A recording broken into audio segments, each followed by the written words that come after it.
गत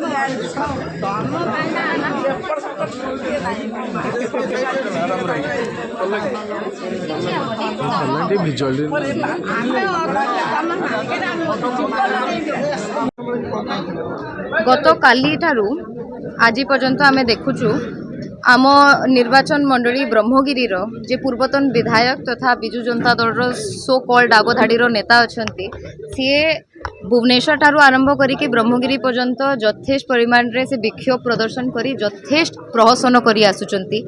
issue at hand होची कुसुबेंटी एवं हरिदास कुसुबेंटी ग्राम पंचायत अंतर्गत हरिदास ग्राम रे जो सिचुएशन काली अराइज करिथिला गतकाली अराइज करिथिला सीठी बीएनएस 163 लागू हैला परे मध्य सेठी किछि मुष्टिमय लोक जो माने प्रभावित होइचंती ए महाशय पूर्वतन विधायक को द्वारा से माने गोटे एमती सिचुएशन तैयारी करिचंती जोठी निरीह माँ माने गरीब निरीह लोक माने आईन को निज हाथ को नैचंती। एठी 1976 रे गोटे फ्री फ्लोइंग नाଳ ऑलरेडी थिला जहाँ जाड़ी नदी नाଳ नारे परिचित थिला। 92 मसीहा रे तार पुनरुद्धार पाई गोटे सब केनाल खोलिकी तार पुनरुद्धार कार्य करिवा पाई पदक्षेप निया गला एवं प्रस्ताव दिया जाइथिला। 92 मसीहा रु एबे आसीबा 2018 मसीहा को जेतेबेले से पूर्वतन विधायक तांकर शेष समय रे जेतेबेले विधायक बनी थिले विधायक थिले से समय रे ब्रह्मगिरी रो से समय रे गोटे चिट्ठी लिखिथिले कि एई काम को पुनरुद्धार काम को कार्यकारी करा जाऊ। से समय रे जेतेबेले से निजे विफल हेले तापरे मध्य 2023 मसीहा रे विजु जनता दल रो सरकार अंडर रे 7 कोटी टंका सैंक्शन हेइथिला एई पुनरुद्धार कार्य पई। अपारग नेता अपारग सरकार काम करि पारि नथिले विफल बारंबार हेइथिले। एबे 2025 रे जेतेबेले से पुनरुद्धार कार्य आमे पुणी थरे आरंभ करिया पे उद्यम करिथिलु सेतेबेले किछि मुष्टिमय लोकन को हातरे नहीं स्थानीय मुष्टिमय लोकन को हातरे नहीं स्थानीय ग्रामवासी को निरीह ग्रामवासी को उकसेई की से माने गोटे बंध बांधी देथिले जोटा नेचुरल वाटरवे को ऑब्स्ट्रक्ट करूथिला जहा फल रे पाखा पाखी जेते चाष जमी अछि सेठी आर्टिफिशियल फ्लडिंग हेकी पानी भरी जाउथिला एवं रबी चाष पई आ चासी मानक चाष जमीटा उपयुक्त रहिबा अवस्था रे नथिला। एबे गतकाली पुलिस एवं प्रशासन जहाँ पदक्षेप ग्रहण करिसंती विभिन्न पर्यायर मीटिंग्स आलोचना से ग्रामवासी कला परे सेटा केवल पुराना स्थिति को रिस्टोर करुचंती। पुनरुद्धार कार्य मतलब पूरापूरी भाव में आरंभ करिनांती केवल से पुराना स्थिति को एइथिपा रिस्टोर करुचंती कारण से बंधटा हटेबाटा निहाती आवश्यक से ऑब्स्ट्रक्शन हटेबा निहाती आवश्यक कारण आपण गोटे नेचुरल वाटरवे को एमती ऑब्स्ट्रक्ट करि परिबे नाही। चासी मानक चाष जमी नष्ट हो जाउची गोटे गाँव रे किछि पॉलिटिकल इंटरेस्ट रखिकी पाखापाखी अंचल पाखापाखी गाँव गुड़िकर एवं समग्र पंचायत हजार हजार चाषी मानकर स्वार्थ को बड़ी पकई देवाटा केते दूर ठीक केते दूर युक्तियुक्त आपण माने निजे बुझातु।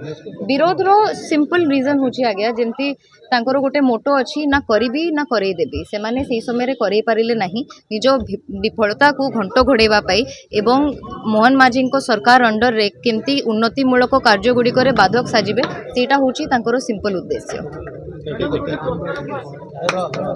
मो ना सुवर्ण प्रधान गाँ हूँ कुसुमती पंचायत कुसुमती गाँव रो ये जो परिस्थिति सबुतक टिकी निखी आज मो झीटा करदे आज ये विधायक झील मोर सबू कैसे गोटे एपट सेपट नहीं बुझे आमतिका ये से करुँच सबू पुओ झील मोर माँ बाप जानू थे कहीं कौ हिसाब से कामटा चलुची कहीं विरोध होउची समस्त जानी पारुथिबे कोन काम विरोध हमर ए जो नालटा थिला से प्रथम रु हेकी थिला से बंद करा हेतला आज हमर विधायक आसकरी खोलुंती तादर कोन पाई का हदस विरोध करिकरी आहा माध्यम रे नउमुती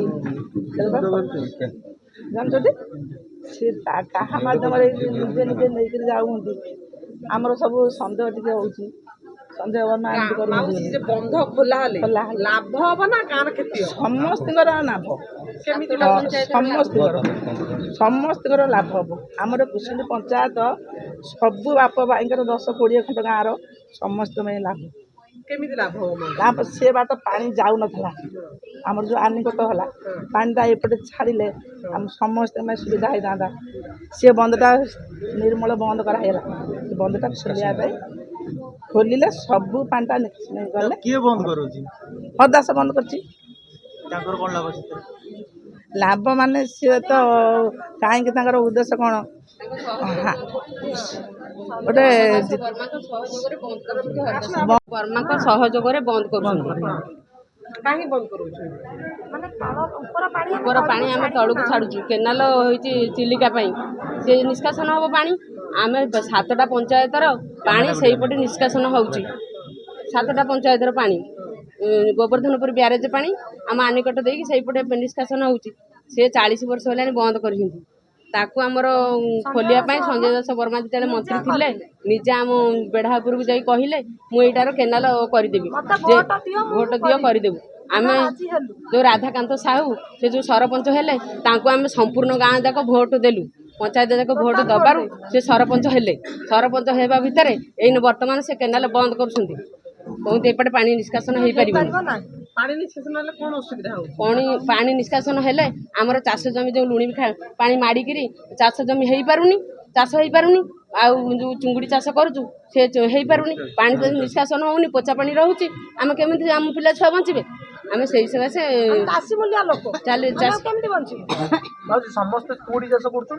ଚୁଙ୍ଗୁଡ଼ି ଚାଷ, ଧାନ ଚାଷ ସବୁ କରୁଛୁ, ମାଛ ଚାଷ।